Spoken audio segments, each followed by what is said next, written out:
C'est à la Mole, sur la piste de l'aéroport de Saint-Tropez, que nous avons eu le privilège de découvrir le nouveau bolide électrique de Venturi et de rencontrer sa recrue Jacques Villeneuve.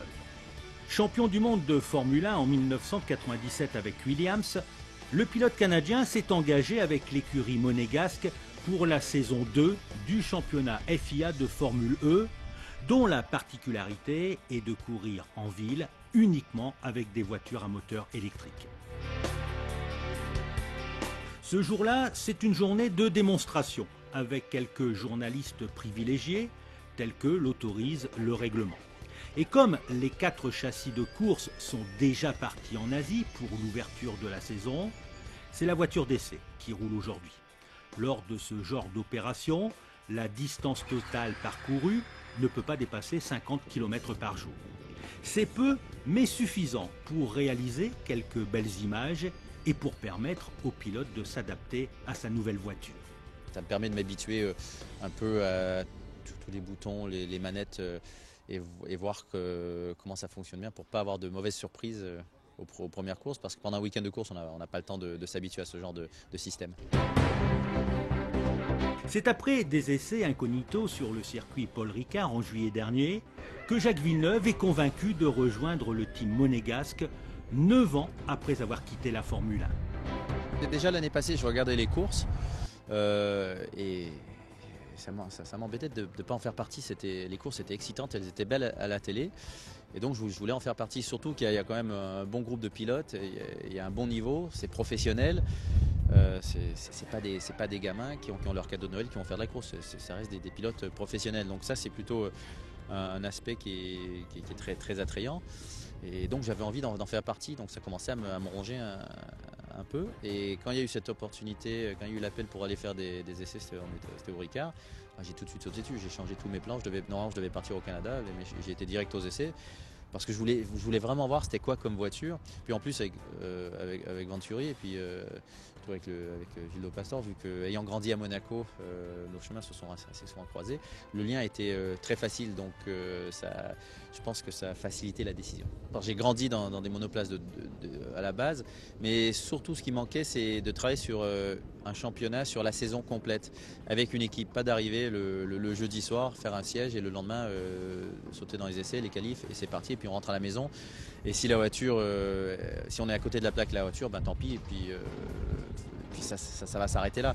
Là au moins, il y a tout un travail de préparation pendant les essais, avant d'arriver à la première course, de s'habituer avec l'ingénieur, l'équipe, les mécaniciens, donc cet aspect-là me manquait.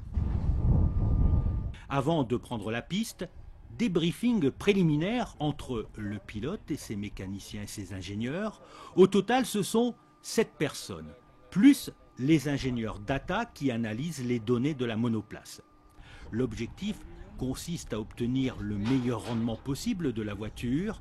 Pour commencer, Jacques Villeneuve effectue quelques tours de reconnaissance. Ensuite, le travail sérieux arrive. Le pilote enchaîne les allers-retours avec des parts arrêtées. À chaque tour de piste, retour au stand pour un nouveau débriefing avec les ingénieurs de piste, du développement et de la télémétrie. Jacques fait le point sur la tenue et le comportement de la voiture. Dans mon rôle, c'est ce qu'on appelle un race engineer. Donc je fais un peu le lien entre le pilote et le reste de l'équipe. Donc c'est la transition entre ce qui se passe sur la piste et la partie technique, préparation de la voiture dans les stands, et donc avant et après roulage. À chaque fois qu'on prend la piste, on a quelque chose de particulier à tester. Donc à tout moment ou en course ou en qualif, on essaye soit de faire progresser la voiture, soit de valider certaines choses qu'on avait pu imaginer en regardant les acquisitions de données sur les runs précédents. Donc l'idée c'est de faire ce qu'on appelle un petit débriefing rapide pour avoir les grandes lignes de ce qu'on aura pu voir lors du roulage qui vient d'être effectué. Par rapport à la saison dernière, la robe noire de la voiture est passée du brillant au mat à détail. En revanche, sous le capot, une évolution majeure. La monoplace est équipée du nouveau groupe propulseur de la maison Venturi. À chaque retour au stand, tout est analysé. Les ingénieurs calculent tous les mouvements exercés par et sur la monoplace. La vitesse, le régime moteur, les niveaux d'accélération et l'intensité du freinage. Ça, c'est ce qui nous permet d'analyser le véhicule et de ce que fait le driver, le pilote. Sur ces graphiques, on peut voir toutes les commandes que donne le pilote à la voiture, donc l'accélérateur, la pression des freins, l'angle volant, et comment les calculateurs répondent, donc par exemple le variateur pour générer la courbe de couple, la puissance, et le résultat que ça donne, donc enfin c'est la vitesse au niveau des roues et les accélérations. Vous travaillez en étroite collaboration avec Jacques finalement. On est son background si vous voulez, et on peut disons expliquer beaucoup de phénomènes que lui ressent dans le véhicule, le conforter dans ses choix de setup véhicule et améliorer ou optimiser la performance qu'il souhaite. Au fil de la journée, les phases de conduite sont de plus en plus longues et de plus en plus intenses. Sur la ligne droite, longue de 1180 mètres, Jacques Villeneuve flirte avec les 215 km/h, même si la vitesse n'est pas ce jour-là la priorité. Le pilote multiplie les séances de travail pour assimiler toutes les subtilités de la Formule E et faire progresser la voiture. Au niveau de la conduite, pas de grosse différence avec ce qu'il a connu au volant d'une Formule 1. On ne joue pas dans la même plage de puissance à la base. Mais à part ça, non, ça reste une monoplace et qu'il faut pousser à la limite pour aller vite et c'est compliqué. Et ça se règle de la même manière, que ce soit avec les amortisseurs ou les suspensions et ainsi de suite. Côté moteur, du pilotage, c'est très semblable dans le sens où si on appuie sur la pédale d'accélérateur, eh bien ça avance, on freine, ça freine. Donc à ce niveau-là, il n'y a pas de grosses surprises. Là où il faut s'habituer un peu, c'est lorsqu'il faut se mettre à économiser de l'énergie et à gérer la température batterie aussi et récupérer de l'énergie. Et donc tout faire ce système-là sur un tour chrono et tout en essayant d'aller vite.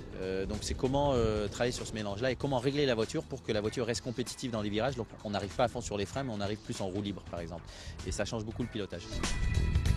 À la fin de la journée, les sensations sont là. Et le bilan est plutôt satisfaisant pour le Team Venturi et pour le pilote.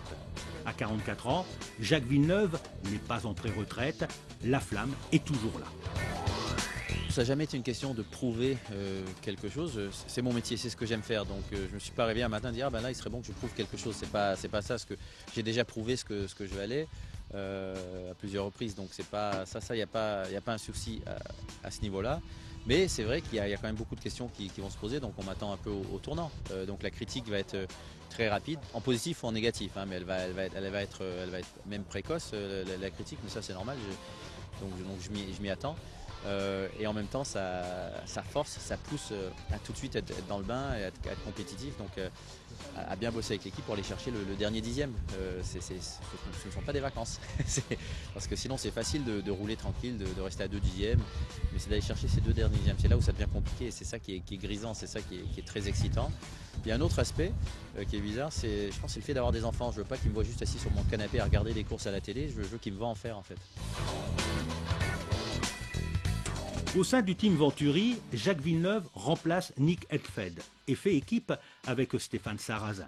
Face aux poids lourds du marché automobile, associés à des experts de la compétition tels que Renaud Dams, DS Virgin ou encore Audi, l'objectif de l'ancien champion du monde de F1, qui va découvrir tous les circuits contrairement à la plupart de ses adversaires, sera de se battre pour les premières places et de décrocher au minimum une victoire.